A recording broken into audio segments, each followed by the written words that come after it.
Bonjour, alors aujourd'hui je suis avec Suzanne Yates. Bonjour Suzanne.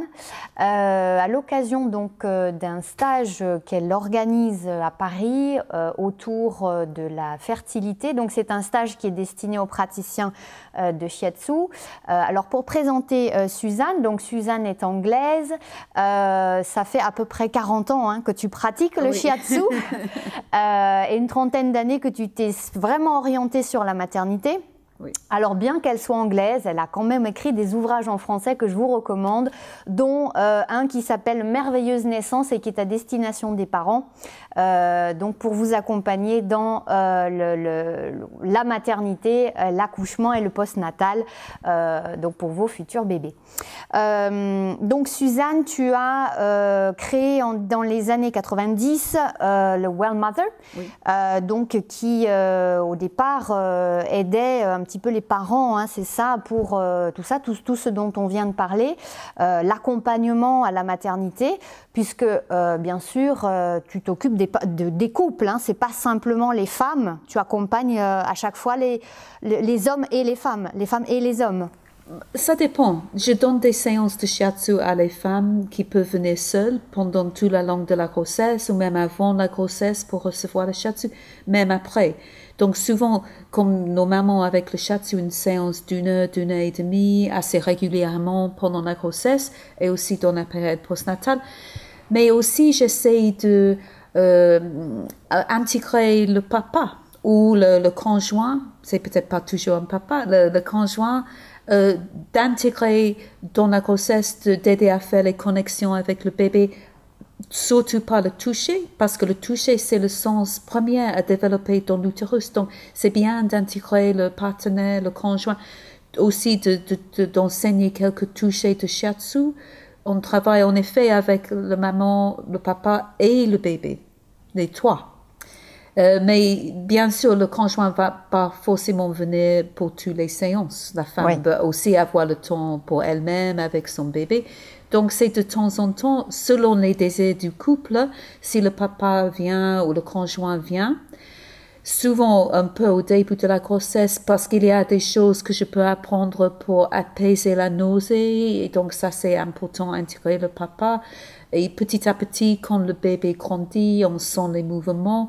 Le papa a des techniques pour se connecter avec le bébé. Vers la fin de la grossesse aussi, je peux enseigner les choses qui peuvent soulager les douleurs dans le dos. Mais aussi, l'essentiel aussi, c'est pour avoir les choses pour accompagner la femme pendant elle-même son accouchement.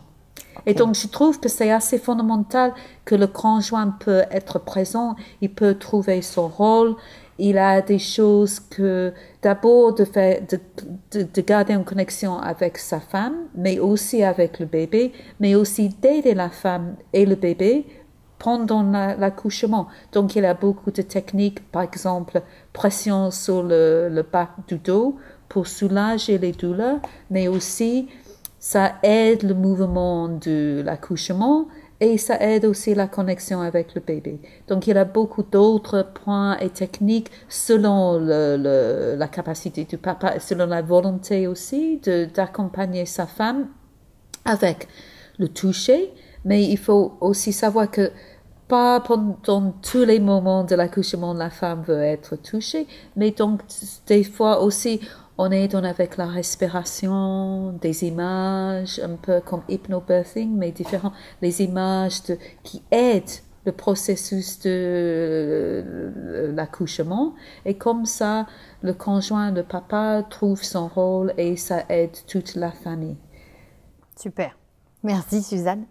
Alors là, tu nous as parlé effectivement de la période où la maman est déjà enceinte. Oui. Là aujourd'hui, nous, donc tu nous as formés sur la partie fertilité. Comment du coup, nous praticiens de shiatsu, on peut accompagner les mamans et les couples dans leur désir d'enfant, qui est donc la phase d'avant? Oui, la phase d'avant. Quand j'avais commencé avec Well Mother, j'avais pas beaucoup de gens qui venaient avant. Et je trouve que d'abord, on trouve beaucoup plus de couples qui ont des difficultés de concevoir. Oui, tu vois cette différence. À il y a 30 ans. Mais aussi, bien sûr, il y a 30 ans, on n'avait pas les techniques qu'on a maintenant médicales pour soutenir la fertilité. Mais dans ma pratique, de plus en plus, j'accompagne les couples qui sont en cours de traitement médical et c'est intéressant même des fois les médecins, on voit les couples chez moi parce qu'ils voient que souvent c'est une période assez stressante et c'est important d'avoir des techniques pour relâcher la femme et aussi le conjoint, le papa. Ça c'est assez fondamental, on voit que n'importe quelle technique pour réduire le stress, c'est important et le shiatsu aide beaucoup en ça. Donc, je travaille pendant des moments assez stressants, pendant ces traitements médicaux, mais aussi même avec les couples qui essayent de concevoir d'une manière plutôt naturelle, il y a plus de connaissances sur ça. Maintenant, l'importance d'être dans un meilleur état de santé physique et même émotionnel avant de concevoir. Et j'ai beaucoup de femmes, bien sûr, veulent concevoir d'une manière plutôt naturelle si possible. Et donc, pour moi, l'essentiel, c'est ce que je enseigne beaucoup dans ce stage, connaître les différentes phases du cycle. Parce que même si on connaît intellectuellement les différentes phases, souvent, on ne sait pas comment gérer son propre énergie.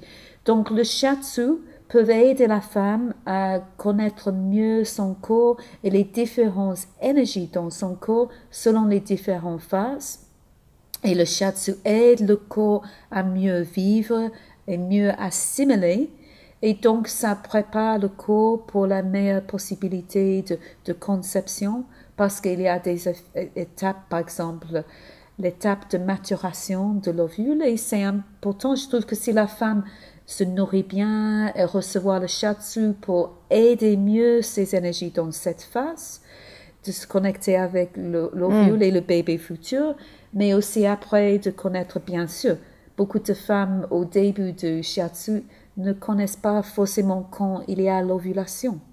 Et donc, j'aide les femmes à connaître ces énergies et savoir s'exprimer à ce moment-là, mais aussi, bien sûr, dans l'acceptation de s'il n'y a pas une conception et de travailler dans les différentes phases du cycle. Donc, il y a le shiatsu qui peut aider, qui peut soulager aussi des sensations si on a des, comment ça s'appelle, bloating en anglais, c'est gonflement ou des moments où on ne se sent pas bien. On peut travailler pour ça.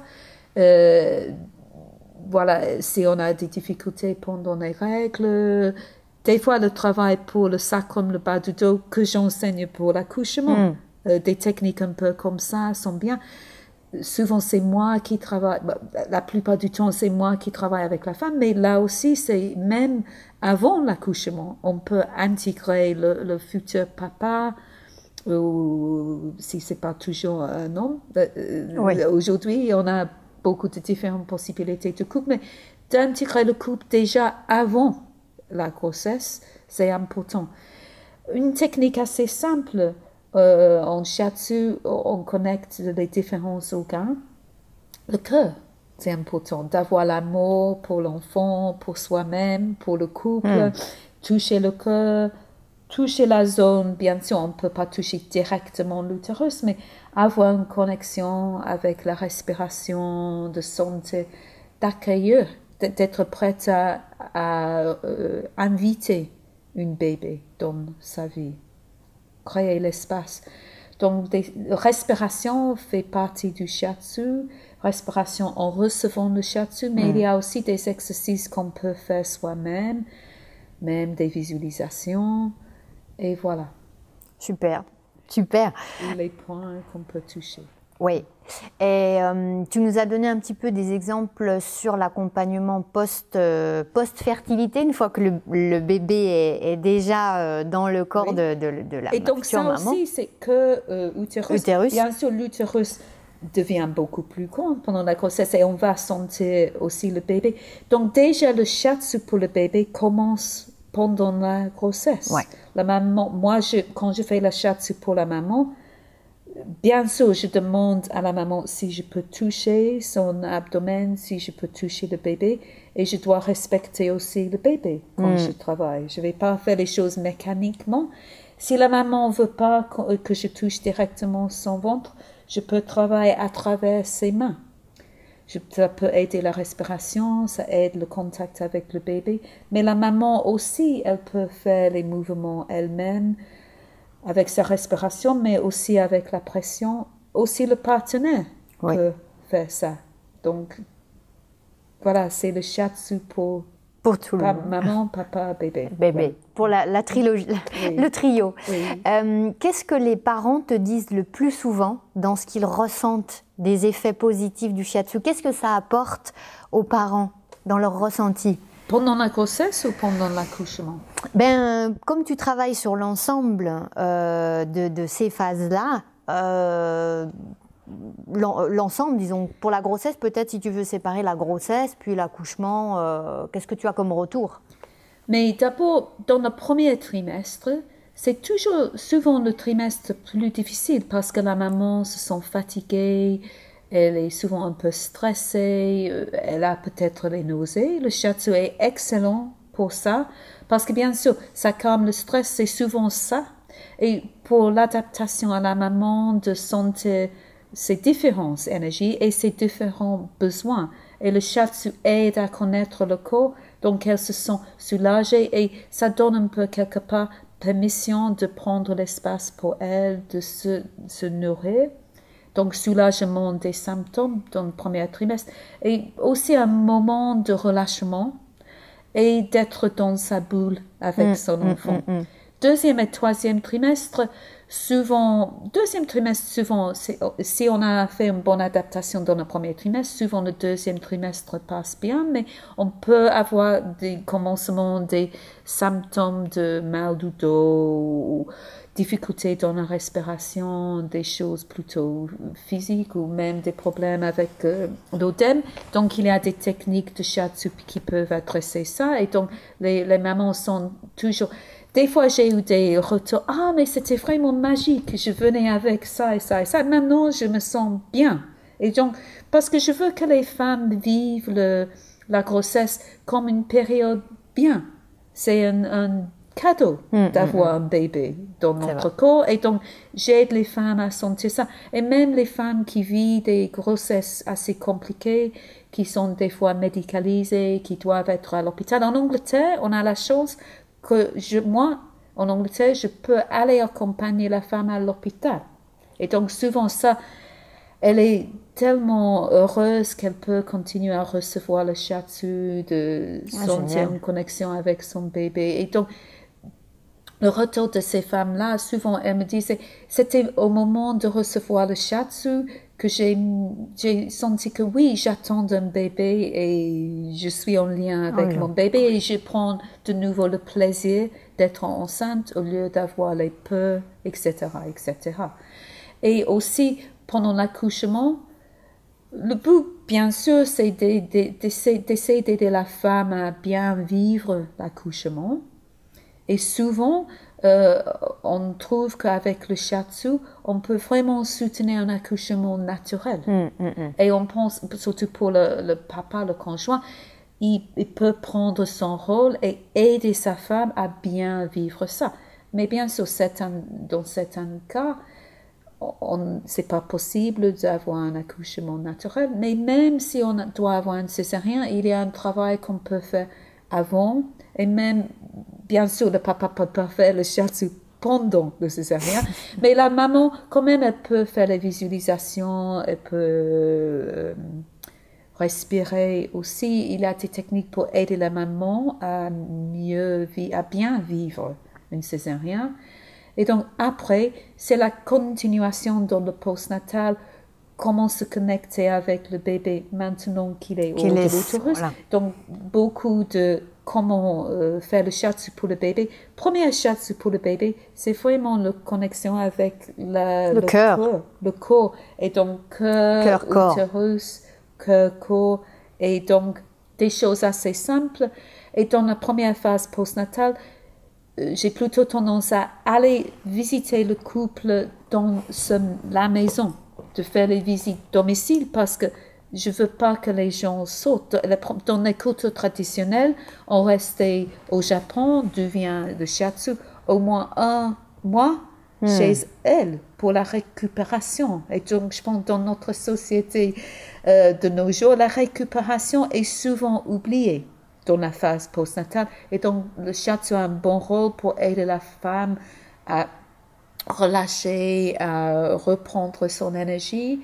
Dans beaucoup de cultures traditionnelles, on recevait le massage pour aider le corps à assimiler tous les changements et aider dans la récupération. Donc, il y a beaucoup de techniques de shiatsu. Bien sûr, le shiatsu dans la première phase postnatale a un autre style. C'est assez doux. On ne veut pas trop stimuler la femme. C'est assez différent que le shiatsu pendant l'accouchement, par exemple, naturel. On peut faire les techniques assez toniques, assez physiques, parce que c'est une période de grand mouvement physique. Dans le postnatal, c'est plus doux, c'est plus dans la récupération. Et donc, ça sert aussi au bébé, au couple en général. Oui, vraiment, oui. tu nous parles beaucoup dans tes stages de cette connexion parent-enfant, mère vis-à-vis d'elle-même aussi. Oui. C'est très, très intéressant. Ok, merci beaucoup Suzanne. Donc vous retrouverez les liens sur le site de Well Mother, les titres des livres également dans la description de la vidéo. Je vous mettrai aussi la transcription de la vidéo sur le blog et vous retrouverez donc le lien de mon blog Bien-être par le Shiatsu et le Douyin également dans la description de cette vidéo. Je vous remercie. Merci beaucoup, Suzanne, et à bientôt. Au revoir. Au revoir, Suzanne. Merci. Oui, merci.